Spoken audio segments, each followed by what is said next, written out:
ॐ ज्ञानतिमिरान्धस्य ज्ञानञ्जनशलाकया चक्षुरुन्मीलितं येन तस्मै श्रीगुरवे नमः।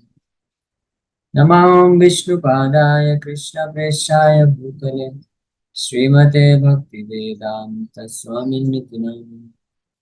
नमस्ते सारस्वतीदेवे गौरवाणी प्रचारिणि निर्विशेषा शून्यवादे पाश्चात्यदेशतारिणि। नमो महावदन्याय कृष्णप्रेमप्रदायते कृष्णाय कृष्णचैतन्यनाम्ने गौरसे। जय श्री कृष्ण चैतन्य प्रभु नित्यानंद श्री अद्वैत गदाधर श्रीवासादि गौर भक्तवृंद। हरे कृष्णा कृष्ण कृष्ण हरे हरे हरे राम राम राम हरे हरे कृष्ण। आप सभी भक्तों का हार्दिक स्वागत है आज के श्री चैतन्य चरितमृत के डिस्कशन। तो आज हम लोग चर्चा करेंगे श्री चैतन्य चरितमृत आदि लीला चैप्टर 3, श्री चैतन्य महाप्रभु के प्राकट्य का बाह्य कारण। और इस पे हम लोग चर्चा कर रहे थे, श्री चैतन्य महाप्रभु के स्वरूप का वर्णन कर रहे हैं। हालांकि ये जो वर्णन किया जा रहा है भगवान श्री चैतन्य महाप्रभु के बारे में और उनके जन्म किस प्रकार से हुआ और फिर उनकी लीलाएं, बाल लीलाएं, कैशोर लीलाएं और फिर संन्यास लेने के पश्चात संन्यास की लीलाएं, इसका डिटेल में वर्णन आगे किया जाएगा। विशेष रूप से 13वें अध्याय के बाद 13 अध्याय से लेकर के 19 अध्याय में भगवान श्री चैतन्य महाप्रभु के नवद्वीप धाम की लीलाओं का वर्णन विस्तार से किया जाएगा।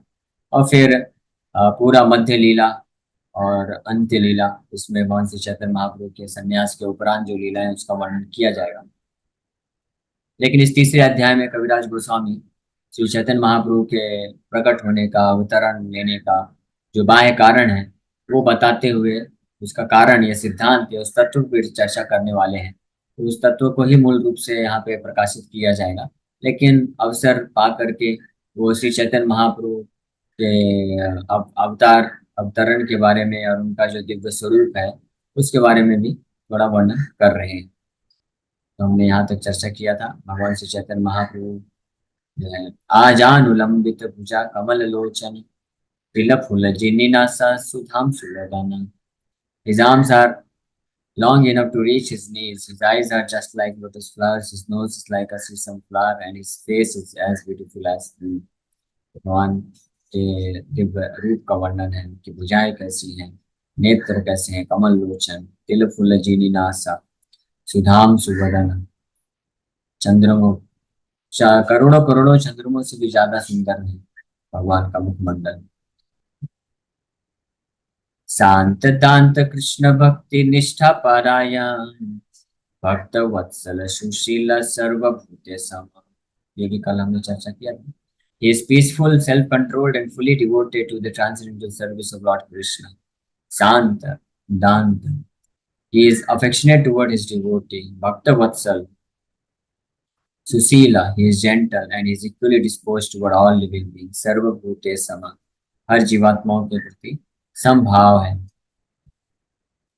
तो ये समभाव भगवान जिस भी अवतार को लेके आते हैं उनकी जो भी खासियत होती है तो वो समभाव, समानता के साथ वो प्रदान करते हैं सारी जीवात्माओं को। श्री चैतन्य महाप्रभु का जो खासियत है कि वो भगवान के जो दिव्य प्रेम है, कृष्ण प्रेम है, उसको वितरण करने के लिए आए हैं। इसलिए सर्वभूते समा से सूचित होता है, पता चलता है कि भगवान श्री चैतन्य महाप्रभु भगवान कृष्ण का जो शुद्ध भक्ति है, शुद्ध प्रेम है, वो बिना किसी पात्रता के हर जीव को प्रदान करने वाले हैं। न केवल मनुष्य को बल्कि ऐसे पशु पक्षी हैं, जीव जंतु, उनको भी ऐसे कई अनेकों उदाहरण प्राप्त होंगे। विशेष रूप से जब महाप्रभु संन्यास लेने के पश्चात जो अपना प्रचार कार्य चालू करते हैं तो उसमें कई पशुओं को भी भगवान कृष्ण के प्रति शुद्ध प्रेम देते हैं और उनको भी वैकुंठ भेज देते हैं। जैसे शिवानंद सेन भगवान चैतन्य महाप्रभु के एक महान भक्त हुए। तो वो हर साल नवद्वीप से भक्तों को लेकर के जाया करते थे जगन्नाथपुरी, क्योंकि चैतन्य महाप्रभु जगन्नाथ संन्यास लेने के पश्चात उनका इच्छा तो था वृंदावन जाने का, वहीं पे जाकर सेटल होना चाहते थे। लेकिन जब वृंदावन की तरफ जाने लग गए तो नित्यानंद प्रभु के योजना से वो निकल पड़े, शांतिपुर पहुंच गए। वहाँ पे द्वैताचार्य का घर है, द्वैताचार्य से मुलाकात होती है। फिर वहीं पे और भी नवद्वीप वासी आते हैं और उनकी माँ भी आती है, और वहाँ पे जो है सब वार्तालाप होता है। तो चैतन्य महाप्रभु उनकी माँ रिक्वेस्ट करते हैं, अनुरोध करते हैं कि आप वृंदावन ना जा करके जगन्नाथपुरी चले जाइए। जगन्नाथपुरी और वृंदावन धाम अभिन्न है, एक ही है, दोनों में कोई अंतर नहीं है। क्योंकि जो वृंदावन धाम है वो बहुत दूर है और वहाँ पे किसी भक्त का ज्यादा आवागमन नहीं होता है, तो वो संदेश कैसे प्राप्त होगा। इसलिए अगर आप जगन्नाथपुरी चले जाएंगे तो जगन्नाथपुरी जो है एक ही घर के दो कमरे हैं, ऐसा बोला जाता है। उड़िया एंड गौड़िया। गौड़िया मतलब बंगाली, उड़िया मतलब उड़ीसा के भक्त। तो जगन्नाथपुरी और मायापुर एक ही घर के दो कमरे हैं आसपास के, यानी भक्तों का आना जाना वहां पे हुआ करता रहता था। बंगाल से प्रायः भक्त लोग जगन्नाथपुरी जाया करते थे। जिस प्रकार से जो हाल समाचार है और जो है वो प्राप्त कर सकते हैं, मिल सकता है। इसलिए माँ के अनुरोध करने पे श्री चैतन्य महाप्रभु अपना हेडक्वार्टर बनाए जगन्नाथपुरी, और जगन्नाथपुरी ही रहा करते थे। और चातुर्मास के टाइम पे जगन्नाथपुरी, जगन्नाथ रथ यात्रा के शुभ अवसर पे बंगाल से भक्त लोग जाते थे वहां पे। और उस समय बारिश, वर्षा वर्षा का सीजन होता था, तो फिर 4 महीने वहीं रहते थे। इस प्रकार से रह करके महाप्रभु के साथ समय बिताते थे। तो हर साल शिवानंद सेन वो इंचार्ज होते थे जो बंगाल के सभी भक्तों को लेके जाते थे, क्योंकि ले बंगाल से जगन्नाथपुरी पहुंचने में 1 महीना लग जाती थी, तो चल चल के जाते थे, पैदल जाते थे। तो कहाँ अलग अलग गांव में जाके रुकना है, उनका ठिकाना, उनका रहने का, उनका खाने का सब बंदोबस्त शिवानंद सेन किया करते थे। तो एक बार ही ऐसी यात्रा में शिवानंद सेन के साथ एक कुत्ता भी साथ साथ में चल रहा था। कुत्ता भी जा रहा है तो शिवानंद सेन उसको भी अपना यात्रा का मेंबर समझ के उसको भी साथ साथ लेके निकल पड़े। और लगभग यात्रा कंप्लीट हो रही है, तब तक तो कुत्ता साथ में था, लेकिन जैसे ही नजदीक पहुंच रहे थे पुरी के, तो कुत्ता जो है आगे निकल गया और इन लोग को पता नहीं चला कहाँ गया कुत्ता। शिवानंद सिंह बहुत दुखी थे, लेकिन जैसे ही जब चैतन्य महाप्रभु के पास पहुंचे तो देखते हैं कि वही कुत्ता चैतन्य महाप्रभु के पास है, और महाप्रभु नारियल का जो मलाई होता है वो खा रहे हैं और साथ में अपना महाप्रसाद उस कुत्ते को खिला रहे हैं। और फिर वो कुत्ता है दिव्य उन्माद उन्माद में आकर के और भक्ति भाव में आकर के अपने दोनों हाथ ऊपर करके हरे कृष्ण को कीर्तन कर रहा है। तो शिवानंद सिंह जैसे ही उसको देखते हैं तो उस कुत्ते के पास आके उसको प्रणाम करते हैं कि चैतन्य महाप्रभु की विशेष कृपा को प्राप्त करके, महाप्रभु के उच्चिष्ट को प्राप्त करके, महाप्रसाद को खा करके इस कुत्ते में भी दिव्य कृष्ण प्रेम उत्पन्न हो गया है, तो ये भी हरिनाम ले रहा है। और देखते ही देखते जल्द ही वो कुत्ता जो है शरीर छोड़ के वैकुंठ ध्यान आता है, वैकुंठ गमन हो जाता है उसका। इस प्रकार से महाप्रभु की कृपा से एक कुत्ता भी भगवत भक्ति को प्राप्त किया। जब श्री चैतन्य महाप्रभु वृंदावन से रिटर्न हो रहे थे जगन्नाथपुरी की ओर, तो झारखंड झारखंड के जंगलों से निकल रहे थे। उस जंगलों में कुत्ते और ये जो बाघ हैं, सियार हैं, हिरण हैं, मोर हैं, हाथी हैं, ये सब के जितने प्रकार के पशु पक्षी थे, उन सबको केवल स्पर्श करके और महाप्रभु को कीर्तन हरिनाम करते हुए कीर्तन का दृश्य देख करके सारे जानवर भी कृष्ण भाव में भावित और ये भी कीर्तन करने लगे। इस प्रकार से श्री चैतन्य महाप्रभु की विशेष पोटेंशियल शक्ति है, जिसमें सम सर्वभूत हिते सर्वभूत समय सम इक्वल भाव से महाप्रभु वितरण कर रहे हैं हरिनाम संकीर्तन का। चंदनेरा अंगद बाला चंदन भूषण, नृत्य काले परिकरे न कृष्ण संकीर्तन। अब उनके आभूषण, अभी तक तो स्वरूप का वर्णन किया और कुछ गुणों का भी वर्णन किए कि स्वरूप रूप कैसा है उनका। अब उनके आभूषण का वर्णन कर रहे हैं। He is decorated with sandalwood bangles and armlets and anointed with the pulp of sandalwood. He especially wears these decorations to dance in Sri Krishna Sankirtan.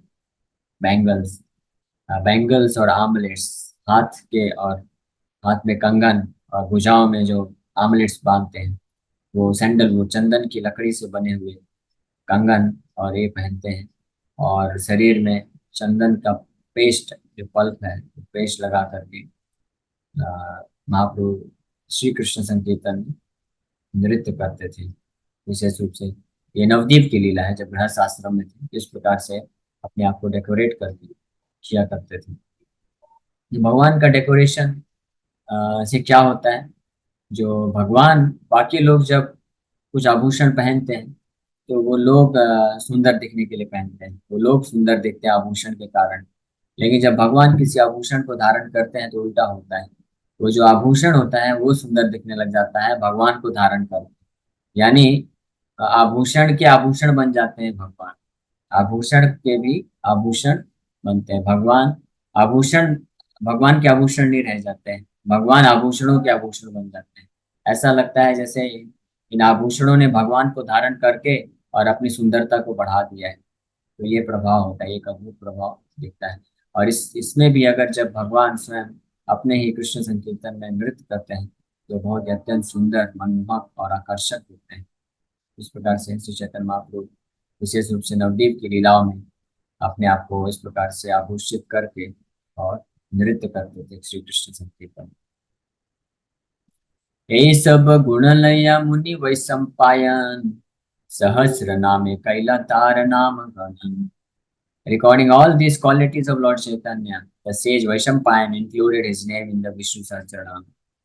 इन गुणों का वर्णन को देखते हुए ही वैशंपायन ऋषि विष्णु सहस्त्रनाम में श्री चैतन्य महाप्रभु का भी इन गुणों को ही निर्धारित करने वाले नामों का उल्लेख करते हैं।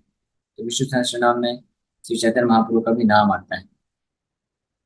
इन सब गुणों का वहाँ पे इंडिकेशन, सूचना मिलती है जो यहाँ पे कविराज गोस्वामी वर्णन कर रहे हैं।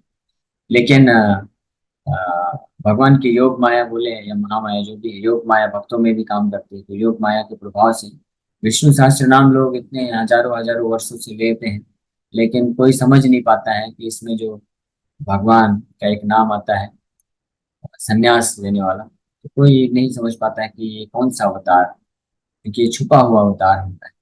भगवान का एकमात्र ऐसा अवतार है जिसमें भगवान संन्यास लेते हैं और अपने ही प्रेम का वितरण करते हैं। द्वि लीला चैतन्य राधि आरशेष, द्वि लीलाए चारी चारी नाम विशेष।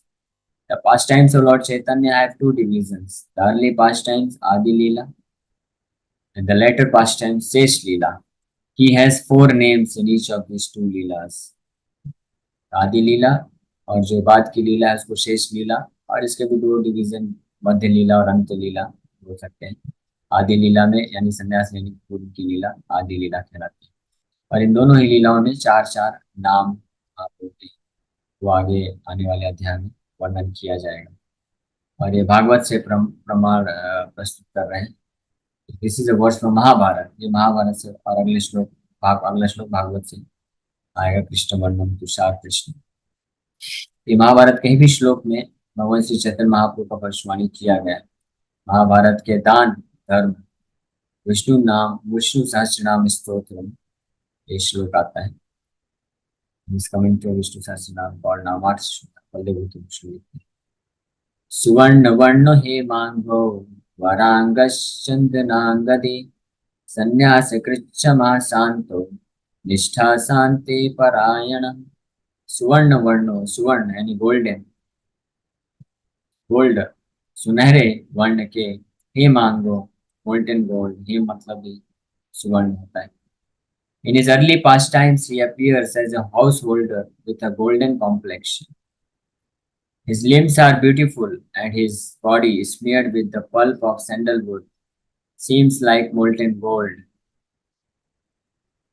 In his later pastimes, he accepts the sannyas order, and he is equipoised and peaceful. He is the highest abode of peace and devotion, for he silences the impersonalist non-devotees. बहुत सुंदर है श्लोक। निष्ठा शांति परायण, कि अपने जब गृहस्थ आश्रम में है, संन्यास के पूर्व आश्रम में, उसमें गोल्डन कॉम्प्लेक्शन, सुनहरे पिघलते हुए, तब तक कांचन गौरांग, गौरांग नाम से जाने जाते हैं। निमाई विश्वंभर गौरांग गौधरी, ये चार नाम है जब श्री चैतन्य महाप्रभु संन्यास के पहले जो लीला है, तो उसमें उनके सुंदर शरीर का वर्णन किया गया है। और उसमें भी चंदन का लेप लगा करके आभूषण धारण करते, चंदन की लकड़ी से बने हुए आभूषण धारण करते नृत्य करते थे संकीर्तन में, और पूरे जगत को मोह लेते थे। सुवर्ण वर्णो हेमांग वरांगस वर अंग having a most beautiful body. अंग जिनकी अंग वर है, वर मतलब सर्वश्रेष्ठ। चंदनांगदी चंदन से लेपित शरीर। ऐसे संन्यास कृष्ण क्षमा शांत, संन्यास धारण करते हैं। समः और शांत।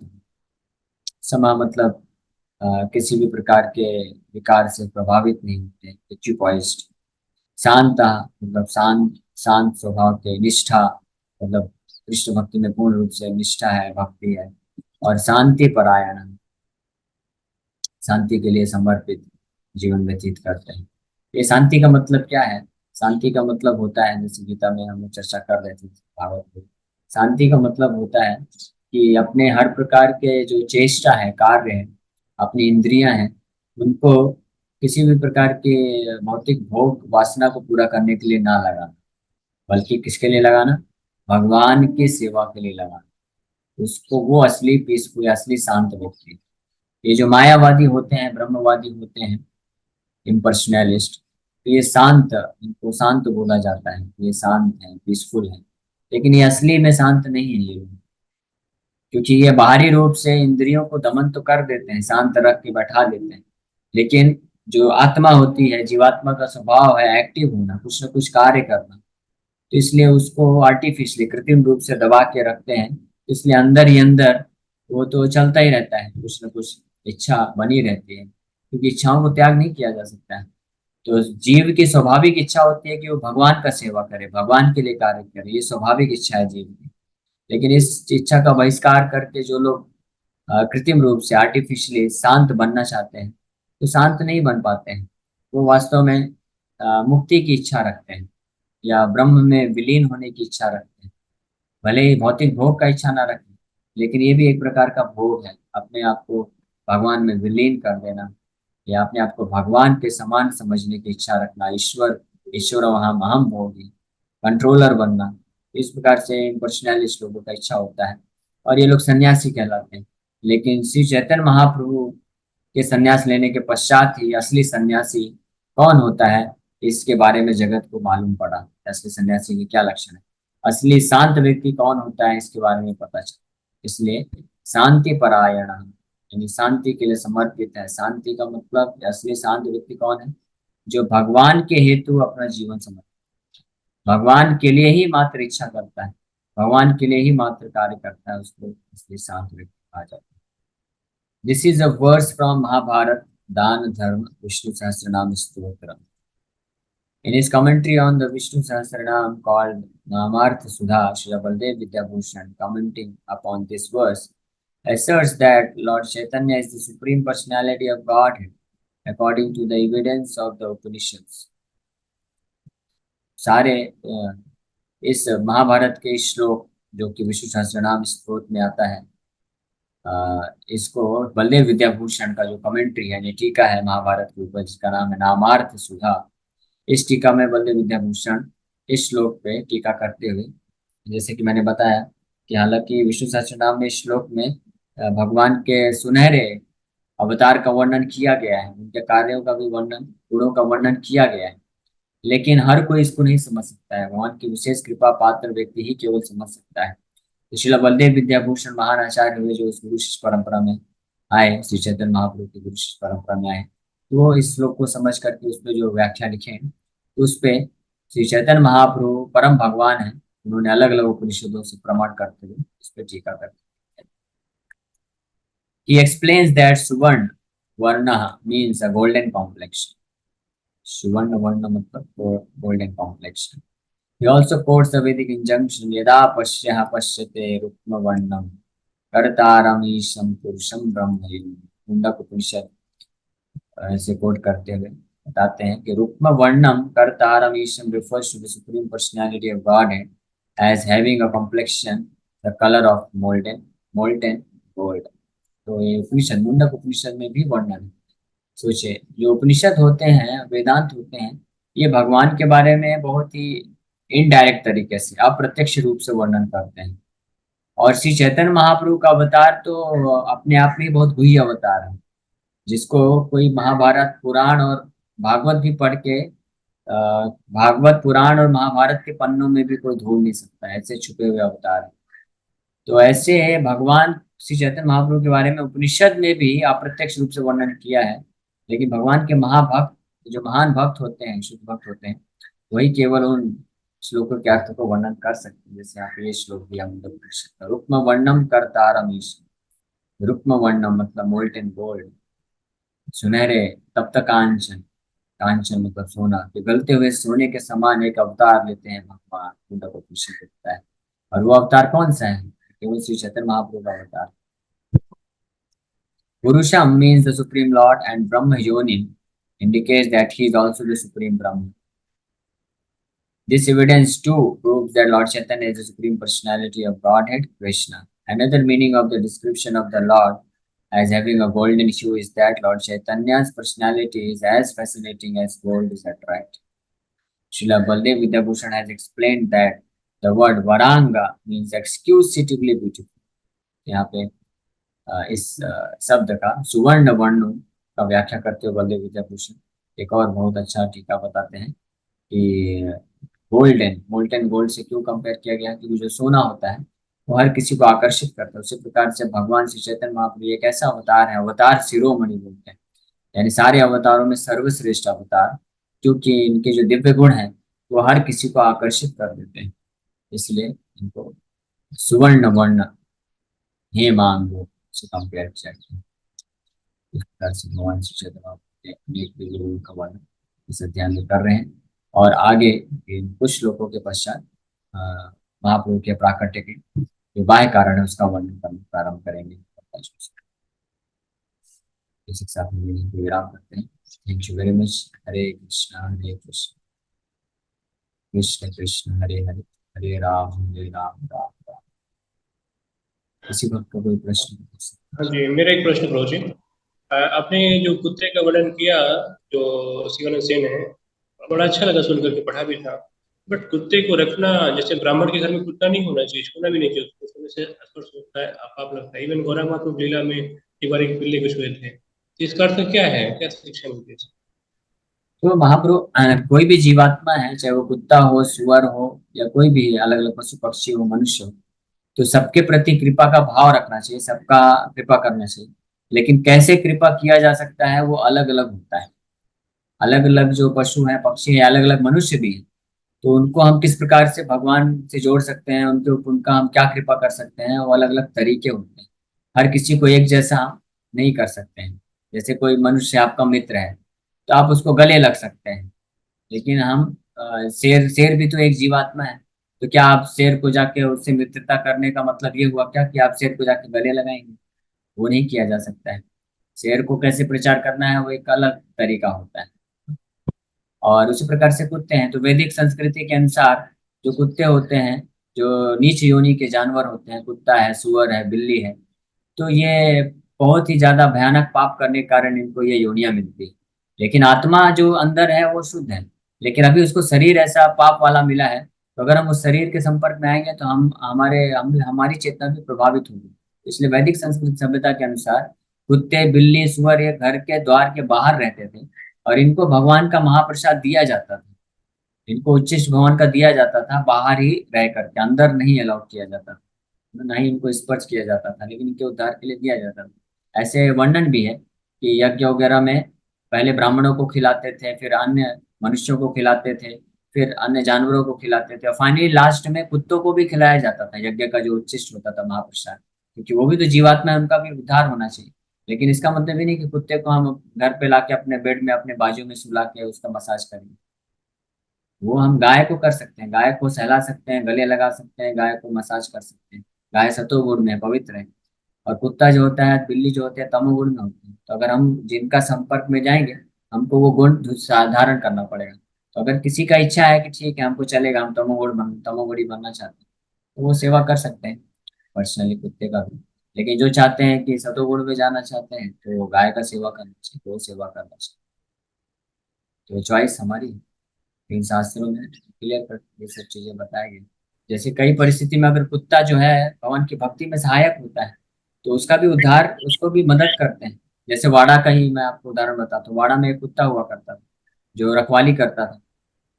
तो जब उस कुत्ते का अंतिम समय आया मृत्यु के टाइम पे, तो सारे भक्त लोग उस कुत्ते को चारों तरफ से घेर के और कीर्तन कर रहे हैं, उसको कीर्तन सुना रहे हैं। यही ये असली लाभ, ये असली सेवा है उस कुत्ते के लिए। और उसको भगवान का प्रसाद दे रहे हैं, लेकिन कहाँ, मंदिर के अंदर नहीं, मंदिर के बाहर ही, सड़क पे ही कुत्ता अंतिम समय में है, शरीर छोड़ने वाला है। तो यही असली लाभ कर सकते हैं कि उसको चारों तरफ से घेर के भक्त लोग कीर्तन किए, उसको प्रसाद खिलाए, भगवान के चरणों का तुलसी ला के उसके मुंह में डाल दिए।